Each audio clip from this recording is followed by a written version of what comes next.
Bismillahirrahmanirrahim. Assalamualaikum warahmatullahi wabarakatuh. Alhamdulillahirrabbilalamin. Allahumma sholli ala Muhammad wa ala ali Muhammad.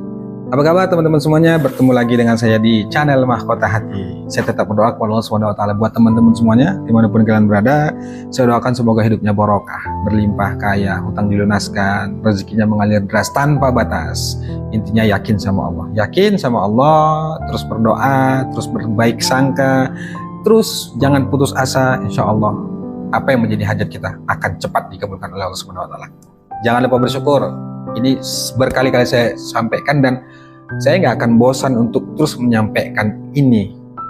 Maksudnya menyampaikan, ayo terus bersyukur. Jangan lupa bersyukur. Saya juga, Anda juga, kita semuanya, siapapun yang menonton video ini, ayo banyak-banyak bersyukur sama Allah. Kita ini sudah dikasih kesehatan, banyak anugerah, banyak nikmat yang Allah berikan kepada kita. Walaupun saat ini faktanya ada lagi banyak masalah, banyak hutang, banyak rezeki sulit, misalnya lagi banyak problem, gak ada alasan, harus tetap bersyukur teman-teman semuanya. Nikmat Allah banyak kita terima dibandingkan kesulitan yang kita alami. Kalau mau masalah kita itu diselesaikan sama Allah, caranya salah satunya adalah banyak bersyukur. Sambil nonton video ini, tuliskan doa terbaik Anda di kolom komentar. Alhamdulillah ya Allah, masalahku alhamdulillah ya Allah hutangku lunas, alhamdulillah ya Allah aku sehat. Tuliskan, insya Allah pelan-pelan akan diperbaiki Allah hidup kita. Baik teman-teman semuanya yang ingin bergabung grup Mahkota Hati, monggo japri saya, ini nomornya. Kita ada grup umum dan ada kelas online, monggo japri aja saya, nanti informasi seperti apa nanti saya bisa informasikan ya, lewat japri, lewat WA. Hari ini saya ingin bahas tentang merubah hidup menjadi lebih baik. Apalagi merubah yang darinya banyak utang menjadi banyak uang. Pasti mau ya teman-teman semua, siapa yang nggak mau? Ya pastinya semua ini karena perjalanan, karena izin Allah melalui perjalanan hidup saya ya, pengalaman mengajarkan banyak hal kepada saya, mulai dari mental, kemudian feel, rasa gitu ya. Itu perjalanan saya itu akhirnya membuat saya untuk terus merenung, akhirnya saya merasakan bahwa seseorang itu bisa dan insya Allah pasti bisa merubah hidupnya. Kalau saat ini Anda merasa hidup Anda itu, ya mohon maaf ya saya katakan misalnya susah, miskin, Anda bisa kok merubah hidup Anda yang jadi susah menjadi kaya misalnya.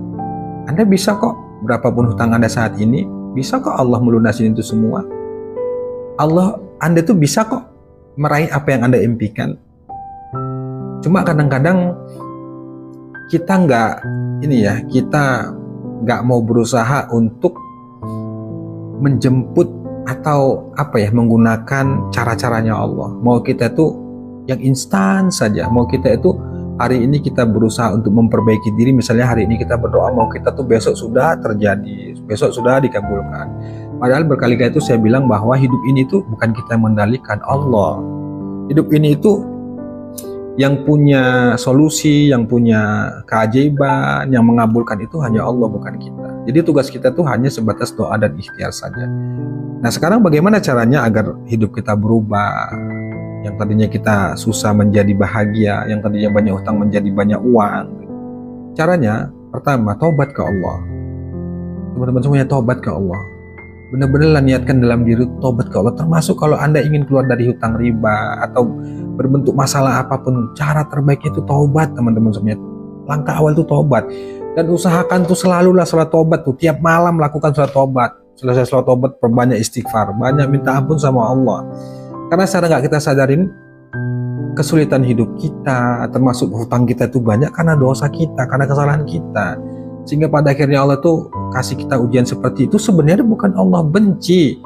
Allah tuh kasih signal ke kita bahwa supaya kita tuh kembali ke Allah, balik ke Allah, datang ke Allah.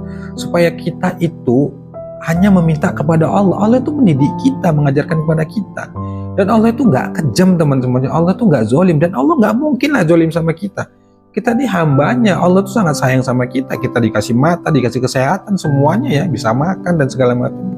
Itu termasuk salah satu bukti Allah itu sayang sama kita. Nah kenapa saat ini hidup Anda susah, kemudian kok merasa rezeki Anda sulit? Bukan Allah yang salah, bukan amalan yang salah, kitanya yang salah. Makanya berkali-kali itu selalu saya sampaikan ya, Sudah deh, fokus saja minta ampun sama Allah. Kalau Anda bertanya persoalan amalan itu banyak teman-teman semuanya, banyak banget. Apalagi yang WA ke sana, Pak Ustadz, apa amalannya ya supaya orang yang hutangin saya itu nggak nagih-nagih terus. Pokoknya berbagai pertanyaan itu yang menurut saya itu aneh gitu. Artinya nggak berusaha belajar bagaimana kita bisa sabar, nerima, ridho atas ketetapan Allah. Karena terjadinya seperti itu karena salah kita.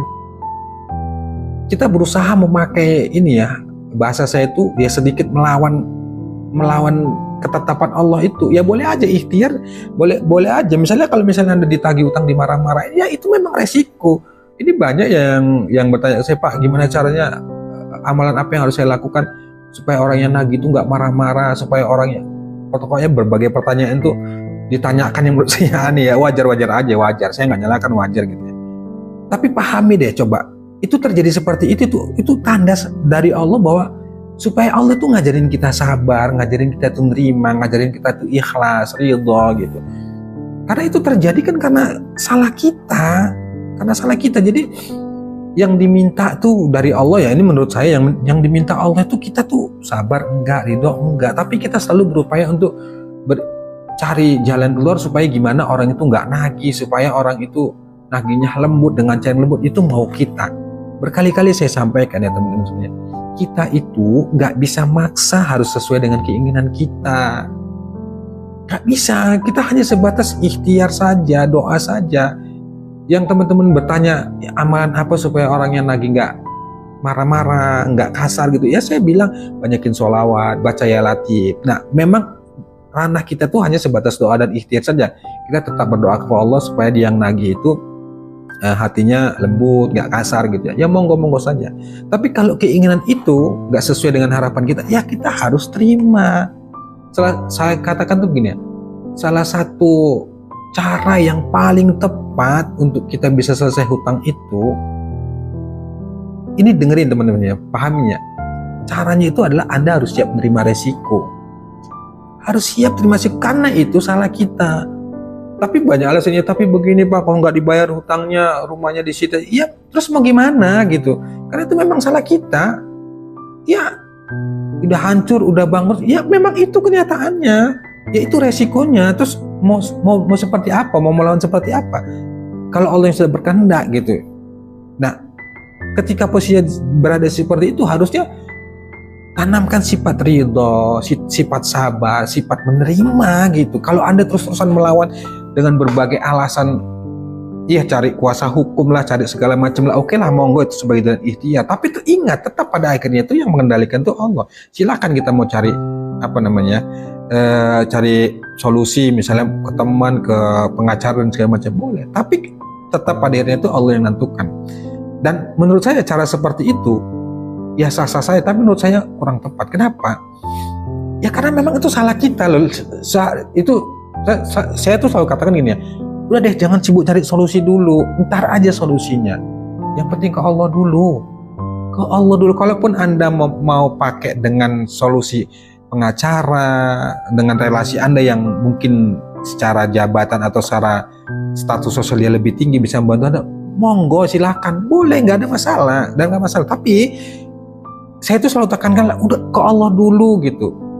Minta izin ke Allah dulu, minta maaf dulu, minta petunjuk dulu gitu. Supaya langkah kita ini benar gitu. Saya itu berkali-kali bilang, udah stop dulu, solusinya nanti aja. Apalagi buat Anda yang sudah mentok nih ya, kalau Anda paksakan diri cari solusi nggak ketemu. Lebih bagus Anda cari Allah dulu. Tenangkan dulu pikiran lewat apa? Berzikir, Anda sholat, Anda ngaji Quran dulu. Insya Allah ketika kita lakukan itu, hati kita tenang, pikiran tenang, hati kita jernih, pikiran kita jernih, sehingga kita berpikir untuk cari solusi itu, Allah buka. Nah, jadi kalau Anda ingin merubah hidup menjadi lebih baik, ingin hutang lunas, ingin banyak uang dan segala macamnya, pertama taubat. Minta ampun sama Allah, banyakin sholat taubat, banyakin istighfar, perbaiki ibadah, sholat kita bagaimana, kemudian hubungan kita dengan orang tua gimana, dengan tetangga, dengan teman-teman, itu diperhatikan. Bukan hanya hal urusan kita ke Allah saja, urusan kita ke manusia, apakah ada orang yang kita sakitin, apakah kita, pokoknya banyak teman-teman semua. Tapi yang paling penting itu taubat. Pertama itu taubat. Yang kedua, setelah pertama kita tobat. Yang kedua, kalau kita ingin berubah, kita berniat total bahwa kita ingin berubah dengan kondisi tantangan seperti apapun ke depannya.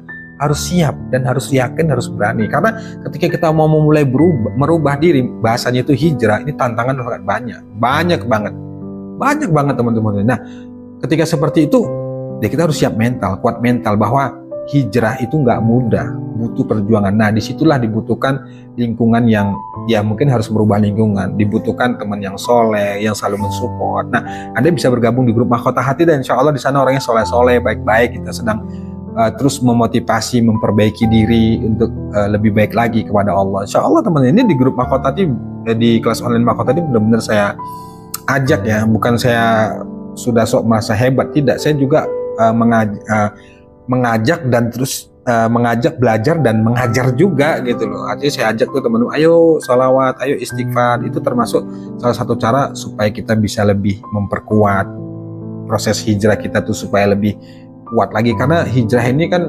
prosesnya panjang dan banyak tantangan teman-teman semuanya. Jadi sebenarnya dua hal itu aja, taubat ke Allah, kemudian Anda berniat benar untuk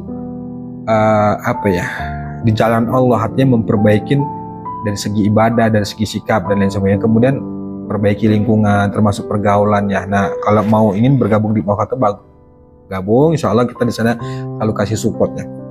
Dan seterusnya itu ya banyak mendengarkan kajian-kajian ilmu di YouTube, kan banyak guru-guru kita ya. Artinya banyak menuntut ilmu lah, belajar, dengar kajian tentang hati ya, tentang ya banyak hal. Pokoknya selalu dengarkan kajian-kajian ilmu supaya itu bisa menambah wawasan kita untuk meningkatkan iman kita kepada Allah Subhanahu wa taala. Jadi intinya, kalau Anda mau berubah, insya Allah bisa. Jangan pandang status Anda saat ini apa. Misalkan Anda lagi susah, lagi apa, nggak peduli. Kalau kita doa ke Allah, gampang tuh bagi Allah merubahnya. Allah bisa merubah siang jadi malam, malam jadi siang. Apalagi cuma masalah kita. Terlalu mudah buat Allah. Intinya yakin dan terus berusaha. Wallahu a'lam bishawab. Wassalamualaikum warahmatullahi wabarakatuh.